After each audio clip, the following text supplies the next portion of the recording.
بسم اللہ الرحمن الرحیم۔ السلام علیکم دوستوں۔ اسم معرفہ کی اقسام۔ پیارے بچوں، آپ کو اب پتہ چل گیا ہے کہ اسم معرفہ کسی خاص شخص، جگہ یا چیز کو کہتے ہیں۔ اب ہم یہ جانتے ہیں کہ اس کی مندرجہ ذیل اقسام بھی ہیں، جیسے اسم علم، اسم ضمیر، اسم اشارہ، اسم موصول یا ضمیر موصولہ۔ اسم معرفہ کے حوالے سے یہ چیز ذہن کے اندر لازمی رکھنی ہے آپ نے کہ یہ ایک خاص چیزوں کے بارے میں ہے، ٹھیک ہے؟ خاص شخص، خاص جگہ یا خاص چیز کے نام کو کہتے ہیں، اور اس کی اقسام ہمارے پاس ہیں: اسم علم، اسم اشارہ، اسم ضمیر، اسم موصول یا ضمیر موصولہ۔ اب اسم علم کیا چیز ہے؟ اسم علم اصل میں اسم معرفہ ہی ہے، یعنی اسم علم سے مراد کسی خاص شخص، جگہ یا چیز کو اسم علم کہتے ہیں۔ مثلا لاہور ایک خاص شہر کا نام ہے۔ علامہ محمد اقبال ہمارے قومی شاعر ہیں۔ کوہ ہمالیہ ایک خاص پہاڑ کا نام ہے، اس لیے اس کو اسم علم کہتے ہیں۔ اب اسم ضمیر کیا چیز ہے؟ اسم ضمیر وہ اسم ہے جو کسی دوسرے اسم کی جگہ بولا جائے، جس طرح آپ انگلش کے اندر کہتے ہیں پروناؤن۔ ناؤن کی جگہ جو لفظ استعمال ہوتا ہے، ہی، شی، اٹ وغیرہ، وہ پروناؤن ہوتا ہے۔ اس طرح اسم ضمیر وہ اسم ہے جو کسی دوسرے اسم کی جگہ بولا جاتا ہے، جیسے کہ امجد دوسری جماعت میں پڑھتا ہے، وہ ہر روز اسکول جاتا ہے، ٹھیک ہے؟ یہ وہ کے اوپر لائن بھی لگی ہوئی ہے، تو یہ وہ ہمارے پاس اسم ضمیر ہے۔ فاطمہ اچھی بچی ہے، وہ ہر روز اپنے دانت صاف کرتی ہے، وہ کے اوپر یہ لائن جو لگی ہوئی ہے، یہ ہمارے پاس اسم ضمیر ہے۔ ہاکی ایک اچھا کھیل ہے، یہ پاکستان کا قومی کھیل ہے، یہاں پر یہ جو استعمال ہوا ہے یہ ہمارے پاس اسم ضمیر ہے۔ یہ جو ہم نے اوپر اگزامپلز دیکھی ہیں، اس کے اندر امجد، فاطمہ، ہاکی یہ اسم ہیں، اور اس کی جگہ استعمال ہونے والے الفاظ یعنی وہ اور یہ اسم ضمیر ہیں، ٹھیک ہے؟ اور اس طرح کے اور ہمارے پاس حروف اسم ضمیر کون سے ہیں؟ وہ، تو، آپ، میں، ہم، اس، اسے، انہیں، اسی طرح تجھے، تمہیں، مجھے، ان، تیرا، میرا، ہمارا، ان، تمہارا یا ہماری، یہ سارے ہمارے پاس حروف اسم ضمیر ہیں۔ اب تیسری قسم ہمارے پاس ہے، وہ ہے اسم اشارہ۔ اسم اشارہ وہ اسم ہے جو دور اور نزدیک کی کسی چیز یا جگہ کی طرف اشارہ کرے، اور جس چیز کی طرف اشارہ کیا جائے اسے مشار الیہ کہتے ہیں۔ اسم اشارہ کیا چیز ہے؟ وہ اسم ہے جس کے اندر ہم دور یا نزدیک کی کسی چیز کی طرف اشارہ کرتے ہیں، ٹھیک ہے؟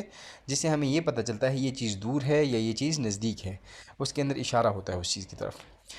مثال کے طور کے اوپر، یہ درخت امرود کا ہے، اس سے یہ پتہ چلتا ہے کہ یہ کسی نزدیک کے درخت کی بات ہو رہی ہے، جس کے بارے میں یہ کہا جا رہا ہے کہ یہ درخت امرود کا ہے، تو یہ اس کے اندر جو اشارے کے طور کے اوپر استعمال ہو رہا ہے یہ ہمارے پاس اسم اشارہ ہے۔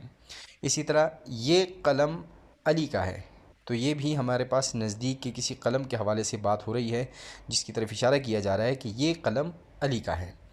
وہ ٹوپی احمد کی ہے، دور کوئی ٹوپی پڑی ہوئی ہے جو احمد کی ہے، اس کی طرف اشارہ کیا جا رہا ہے کہ وہ ٹوپی جو ہے وہ احمد کی ہے، ٹھیک ہے؟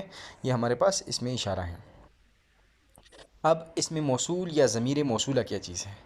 اسم موصول وہ اسم ہے کہ اس سے بننے والے نامکمل جملے کو جب تک دوسرا جملہ ملا کر مکمل نہ کیا جائے مطلب سمجھ میں نہیں آتا، یعنی اگر اس کے ساتھ دوسرا جملہ جو ہے یہ دو جملوں کا مرکب بنے گا تو وہ پورا مطلب نہیں دیتا۔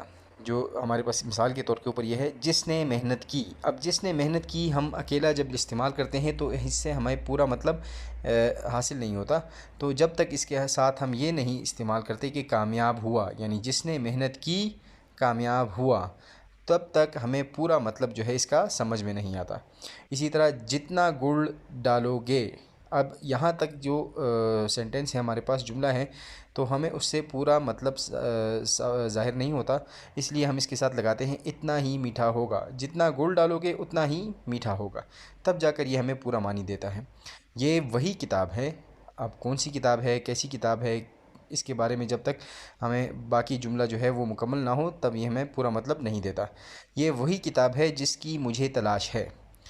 اب یہ جو ہمارے پاس جو مثالیں ہیں، اس کے اندر جس، جتنا اسم موصول ہیں، ان کلمات کے معنی صرف جملے میں ہی واضح ہو رہے ہیں، نیز یہ دو جملوں کو بھی جوڑ رہے ہیں۔ چند اسماء موصول یا ضمیر موصولہ جو ہیں وہ ہمارے پاس یہ ہیں: جو کچھ، جو کوئی، جیسا، جیسے، جیسی، جس کا، جسے، جس نے، جن کا، جنہیں یا جنہوں۔ تو یہ چیزیں ہمارے پاس جب تک استعمال نہیں ہوتی تب تک ہمیں پتہ نہیں چلتا۔ آج کی کلاس میں ہم نے جو چیز دیکھی، ٹھیک ہے، اس ویڈیو کے اندر، وہ ہے اس میں معرفہ کی اقسام۔ ٹھیک ہے، پہلی مثال ہمارے پاس جو ہے وہ اس کے اندر کیا ہے؟ اس میں علم، دوسری ہمارے پاس اس میں ضمیر، تیسری ہمارے پاس اس میں اشارہ، چوتھی ہمارے پاس اس میں موصول یا ضمیر موصولہ۔ اب اس میں علم ہمارے پاس جو اس میں معرفہ ہے وہی ہے، ٹھیک ہے، جس طرح لاہور وغیرہ، اور اس میں ضمیر ہمارے پاس وہ ہے جو اسم کی جگہ جب استعمال ہوتا ہے، ٹھیک ہے، اور اس میں اشارہ جس کے اندر دور یا نزدیک کی چیز کی طرف اشارہ ہو، اور اس میں موصول یا ضمیر موصولہ جو جس وغیرہ ہم جس کے اندر استعمال کرتے ہیں تاکہ جو جملے کا پورا مطلب ہے وہ ہمیں ثابت ہو جائے۔ شکریہ۔